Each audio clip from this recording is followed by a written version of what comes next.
Right then, this is a quick walk around video, and this is for an absolutely stunning looking Honda Civic. It's a 1.6 diesel sport, finished in white, which looks absolutely fantastic on these sport models. Obviously you get the black alloys. This one's also got the wind deflectors on the windows there, or rain guards, whatever you want to call them. It's on a private plate which comes with the car, obviously JDM, the Japanese motorsport division of Honda.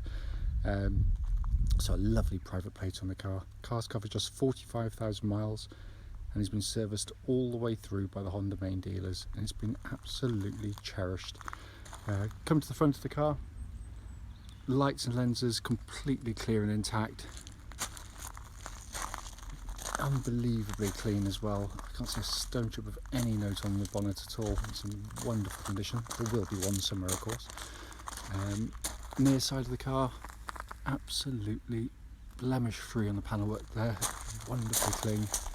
Near side front alloy in beautiful condition as well. Worth pointing out, this car's had brand new discs and pads fitted front and rear very recently indeed. Near side rear alloy, again absolutely stunning. Looking around the back of the car, these new facelift models look fantastic. You've got the little black diffuser at the bottom, smoked glass panel, looks absolutely gorgeous. Chaps even vested in a Type D badge. Obviously it isn't a Type D because they don't do one, but it's a little nod and a wink to its motorsport heritage. And then off side of the car, again absolutely blemish free. It is so clean. I do apologise, there's a bit of mud there which I'm going to wipe off to show that it isn't actually anything. There we go. Just rather muddy roads at the moment. Offside rear alloy, again in beautiful condition. And the remaining panels, just stunning. It really is it's got to be one of the very best out there in the marketplace, because that it's hard to find any blemish on it whatsoever. It's coming into the pack now. Huge boots in the Civics, and this one again has been kept beautifully well, notably because the chaps invested in one of these load liners to protect the carpeted areas underneath. It's coming to the back now, basically the Achilles heel of any family car, because this is where the kids sit. And yet, in all honesty, I don't think many people, if anyone, sat in the back, because it is in just almost factory fresh, the feel or the look of the seats, certainly in the back here. Coming to the front passenger side, again absolutely wonderfully clean. It's coming at the front now. Driver's door card, last one, all of them, has been kept beautifully well. Footwell areas absolutely immaculately clean, and driver seats again in absolutely fantastic condition. So inside the car now, engine's running into this section so the dash can be seen illuminated, which again it just looks absolutely as new. Radio and information display there, all working exactly as it should. If we pop the car into reverse, you have that lovely clear gridded parking camera, all working exactly as it should. But really is in absolutely fantastic condition in here. And then the view of what I consider to be one of the greatest dashboard designs of all time. It really is absolutely stunning. Only light showing, by the way, for information, is low fuel. So if I basically, you can always check, but you press the I button here, look at that screen up there, scroll through, and there's your information. It's saying fuel, but nothing else. So all exactly as it should be. Let me just get back to the main screen, and then I can pan in there, and hopefully you can see 45,267 miles. I say there are no warning lights on the dashboard other than the fuel lights on the vehicle, but video does not do justice to this car. It is a beautiful car in every single way. Finally, just to quickly show you, owner's manual pack and lock and wheel nut key are both here and present with the car.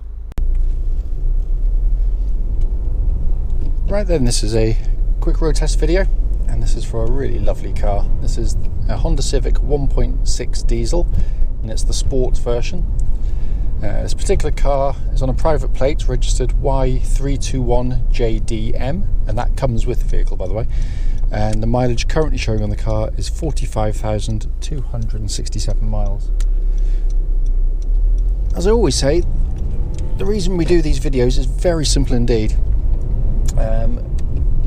We basically want to make sure that anyone that's looking at any of our cars online actually get to see those those cars advertised actually in operation. It must be the car, and the reason for it is very simple. We've been to see many cars which have been described as good for us to buy for stock, only to get there to find out that when you drive it, it's got an issue that shows up as soon as you drive the car, and it can be hugely frustrating and a complete waste of people's time. So hence that's why we do it. So if there's an issue that shows up, it's obvious to us, we will report it back straight away. Road test is also done on these lovely quiet country roads close to our premises, and the reason we do it on these roads is this actually forms part of the road test route that we take customers on, so hopefully then it'd be representative of what you'd feel yourself if offered a test drive in the car. Worth pointing out, although we are in this lovely quiet part of Gloucestershire, we're actually literally only 2 or 3 minutes off the motorway. It makes getting to us very, very easy indeed, and hopefully makes test driving a more pleasurable experience than can be the case. So coming to the car in question, as you'll know from the walk around video, this car has a full Honda history, and the chap that's had it has clearly loved this car. So he's basically cherished it, it's obvious. As soon as you drive the car, it feels so tight and taut and crisp and as new, which is a horrible cliche in the car sales business, but some cars merit it, and this one certainly does. Engine starts instantly, of course, and settles to completely smooth, even idle. There are no warning lights on the dashboard at all relating to the engine or any other part of the car. The only light showing is currently for low fuel currently on the vehicle. Obviously, fuel in will get rid of that light. The engines are simply brilliant. It's quiet, it's smooth, it's tractable, it's punchy. Being a Honda, they're incredibly strong and reliable, over hundreds of thousands of miles with just normal maintenance on the vehicles. But they're just a joyful engine to use day in, day out, because not all diesels are. They can, give you good fuel economy, but they can just be a little bit kind of one-dimensional. Tiny bit of power, then they kind of die away. These have a broad spread of power across the rev band, and it's accessible. So obviously its headline is fuel economy on the cars. I mean, they are hugely economical. I've had a number of these cars over the years, and even just tootling around doing short trips, 50, 60 to the gallons easy. Longer trips, 70, relatively easy as well, and not driving like a sort of an old lady the whole time as well. Nothing against old ladies, of course. Engine then feeds through clutch and into gearbox. Clutch in the car, perfect. Bike point's exactly where it should be, it's meant to be, and it's lovely and smooth in operation. Gearbox, typical Honda, lovely quality of gear selection. It's crisp, it feels mechanical, even though the cable joining the gear lever to the gearbox underneath. Honda put a lot of effort in what they call their primary controls. The feel of all the controls should have a good tactile feel to them. So the gearbox is something that Honda spent a lot of time on, and it is brilliant to use, and it feels like new to hold as well and actuate. Steering of the car, again, lovely fluid power steering, very quick, keen to get the car moving, very precise and accurate in the way it works as well. Tracks dead straight, no vibrations at all at this speed or any speed up to the legal limit, so all very good indeed. Chassis of the car, what I'm looking for on road test is any kind of noises coming from underneath the car that shouldn't be there, kind of little sort of knocking noises or anything like that. There's nothing at all. Absolutely said, it is so tight, this car. But the chassis is brilliant, absolutely brilliant, because it gives you a brilliant combination, which is very hard to achieve, because it, driving normally now, it's basically a very, very comfortable, beautifully damped ride. But if you're in the mood and you want to sort of put it through a series of corners, the steering and the chassis come alive. It's just wonderful.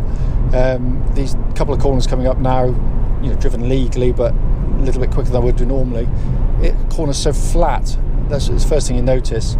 And when you go in to the corner, say minimal steering movement, body controls absolutely brilliant. I mean, it is a wonderful, wonderful chassis because it just flows. Brakes on the car, as you'll know from the walk around video, this car's had pretty much brand new brakes all around, discs and pads, and as soon as you touch a brake pedal, they bite straight away. They're powerful. There's no vibrations or pulsing through the brake pedal at all, of course. Coming inside, first things first, as I say in pretty much every single Honda video, because it's completely true, the car's just beautifully made. I mean, this is a sort of 5-6 year old car now. Absolutely not a squeak, not a buzz, not a creak, nothing from the interior at all. They are beautifully put together.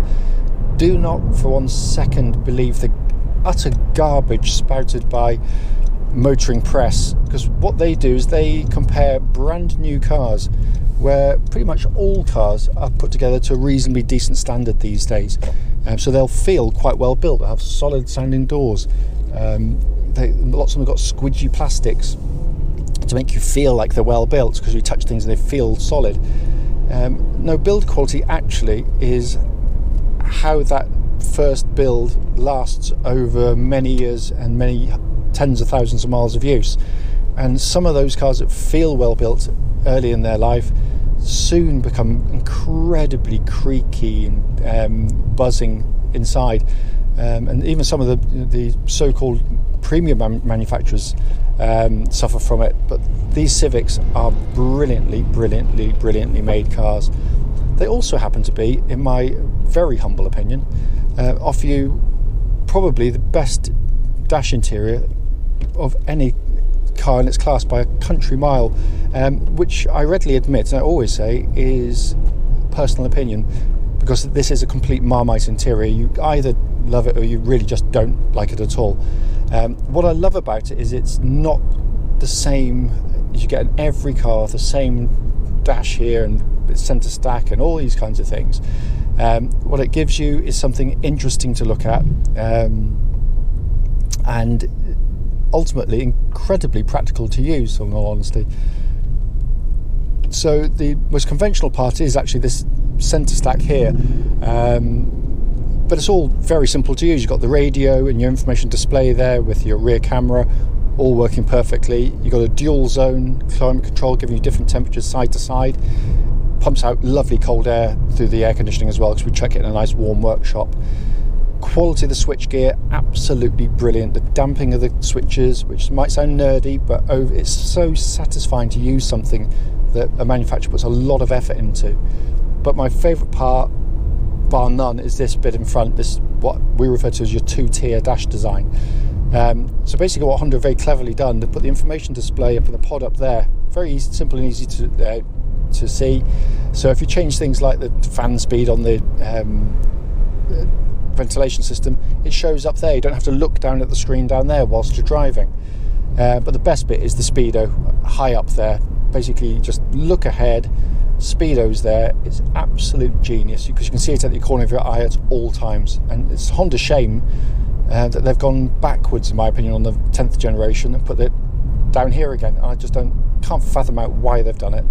Down below you've got this more conventional pod of 3 dials, big rev counter in the middle, flanked by the fuel gauge on one side and temperature gauge on the other, which is running at a third, which is exactly where it's meant to be on a Honda car, by the way. Steering wheel feels absolutely as new in hand. It really is a very special car indeed, this one, and whoever gets it next is going to be a very lucky person indeed. As always, if you've got any questions about the car, don't hesitate, don't give us a call, but I can find absolutely nothing to report back.